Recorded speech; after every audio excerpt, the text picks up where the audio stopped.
Hello बच्चों, welcome है आप सबका आज की इस वीडियो में। आज हम एपी में एक नया फार्मूला पढ़ेंगे। हम सम का फार्मूला पढ़ेंगे।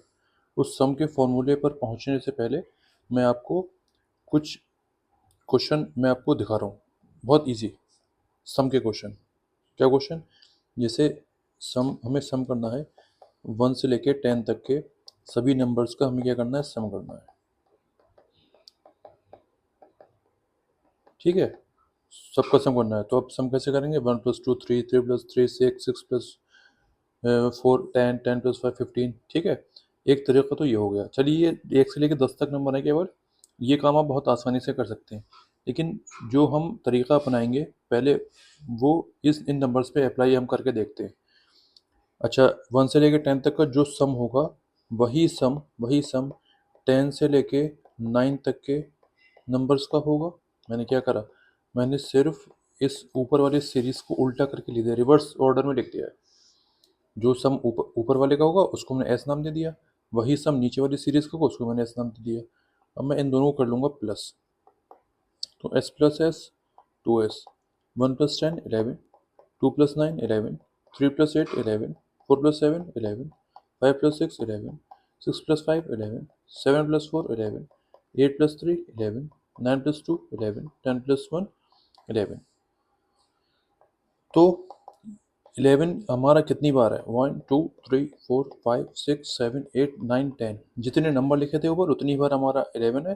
तो हमें पता है, सिंपल मैथ्स हमें आती है। 11 को 10 बार जोड़ो, क्या मतलब हुआ? 11 10 हो जाता है वो। ये हो जाएगा 110।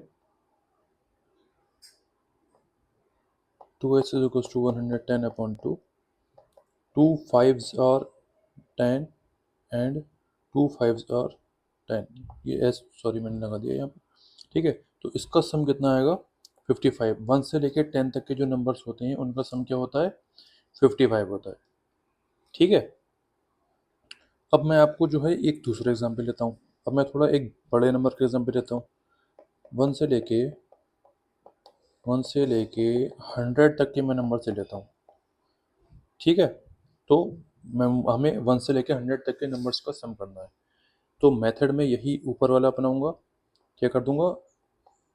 रिवर्स ऑर्डर में मैं इन नंबर्स को लिख दूंगा।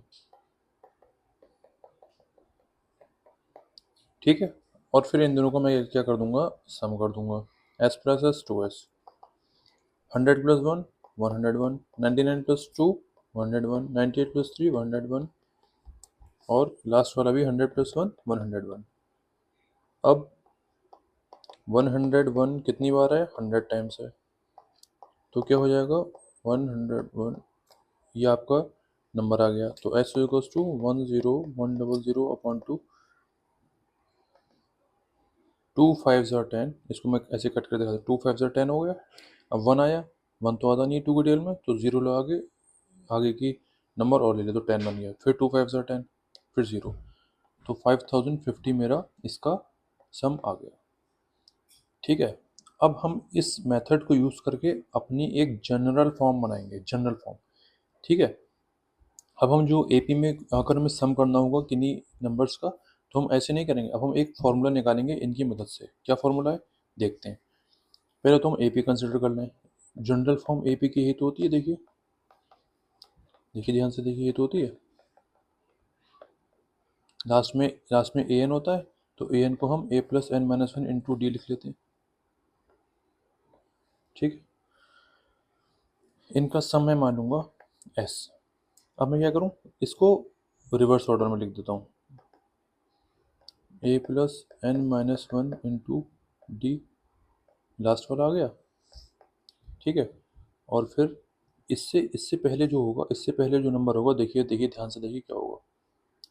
a प्लस वो होगा n, यहाँ का क्या है, हम देखिए थर्ड नंबर पे तो 2d आ गया, nth नंबर पे तो n-1 आ गया।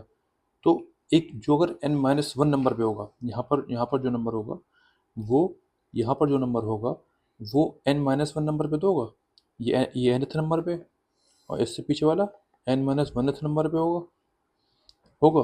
तो उसका टर्म क्या होगा? a + n - 2 × d होगा, तो ये हमारा यहाँ पर आ जाएगा n-2 इंटू डी प्लस ऐसे ही a plus n-3 into D plus dash dash dash dash कर दे रहे हैं हम a प्लस डी लगा दे रहे हैं कॉमा a। ठीक है, अब हमें इनका क्या करना है, हमें इसका सम करना है। जैसे हमने अभी लास्ट 2 केसेस में करा था, हम इनका सम करेंगे। तो s प्लस एस 2s। अब पहला टर्म ऊपर है a और दूसरा टर्म है ऊपर a है और नीचे क्या है a plus n-1 into D. तो इनको हम क्या कर देंगे, प्लस कर देंगे करके एक ब्रैकेट में लिख ले रहे हैं। इस वाले स्टेप को बहुत ध्यान से देखिएगा। मैं बस फर्स्ट टर्म को फर्स्ट में जोड़ूंगा, सेकंड टर्म को सेकंड टर्म से जोड़ूंगा, थर्ड टर्म को थर्ड टर्म से, लास्ट टर्म को लास्ट टर्म से। ठीक है, बस मैं यही करूंगा।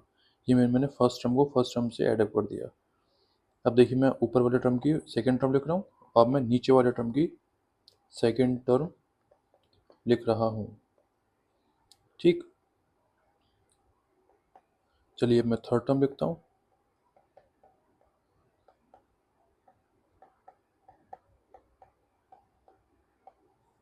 अब मैं लास्ट टर्म लिख देता हूँ। अब मैं देखो लास्ट टर्म का प्लस कर दे रहा हूँ, वरना हमारी जो है इक्वेशन बहुत लंबी और कंफ्यूजिंग बन जाएगी। ये लास्ट टर्म का हो गया, ये सेकंड टर्म का लास्ट टर्म और ये फर्स्ट टर्म का लास्ट टर्म। ठीक, अब इसको हम थोड़ा सा ब्रैकेट्स को सॉल्व कर ले रहे हैं। a plus A 2a plus n-1 into D. ठीक है, बहुत बढ़िया।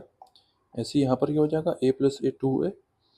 अच्छा, इस d को मैं यहाँ पर d है और यहाँ पर भी d है, तो मैं इसको आपस में सॉल्व करा लेता हूँ। ये n-2d है और ये प्लस का d है।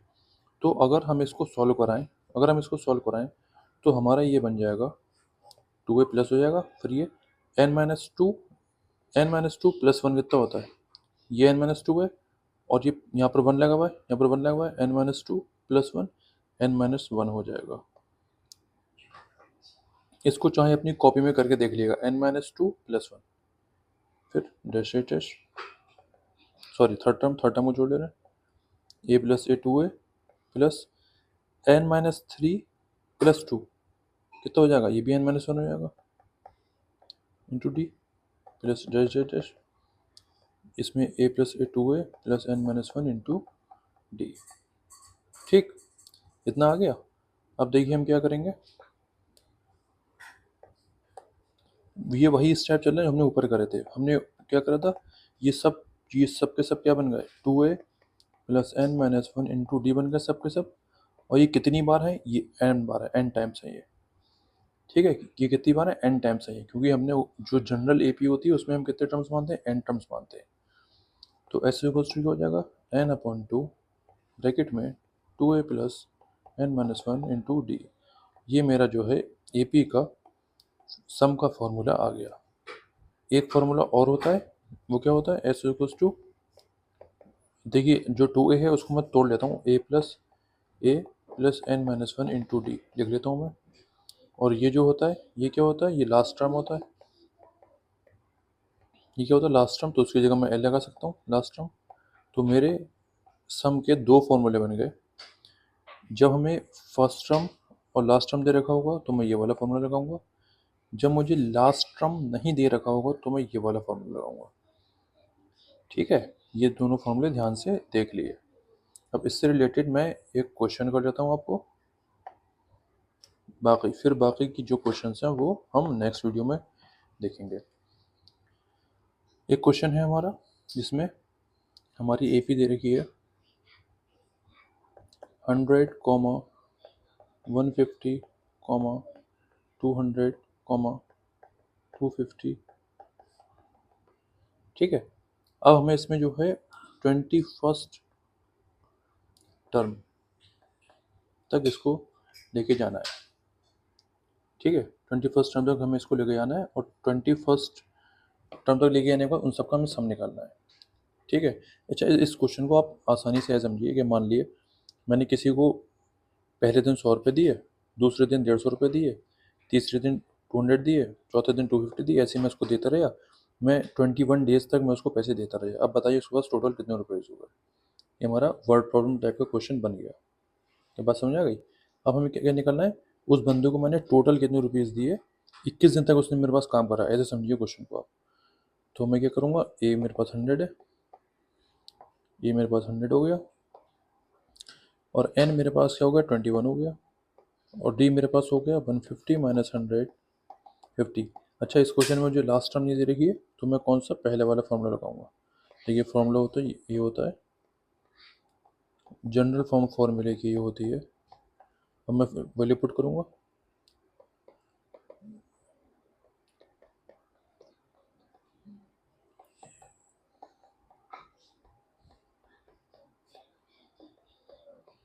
ठीक है।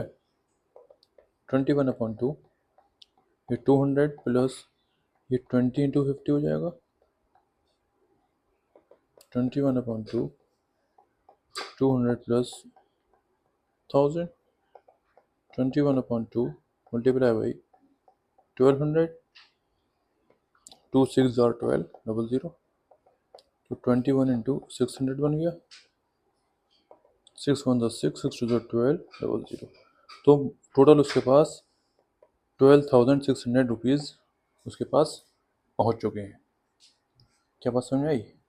चलिए नेक्स्ट वीडियो में हम इसके क्वेश्चंस करेंगे, तो बात और क्लियर हो जाएगी। ये जो मैंने डेरिवेशन कराया है ये आता नहीं है, बस ये मैंने आपको समझाने के लिए, इसको जो ये जो फॉर्मूला आया कहाँ से, इसलिए मैंने आपको बताया है। ये डेरिवेशन आता नहीं एग्ज़ाम में, ठीक है। बस आपको पता होना चाहिए कि चीज़ें निकल के कहाँ से आई हैं। ठीक, चलिए, थैंक यू।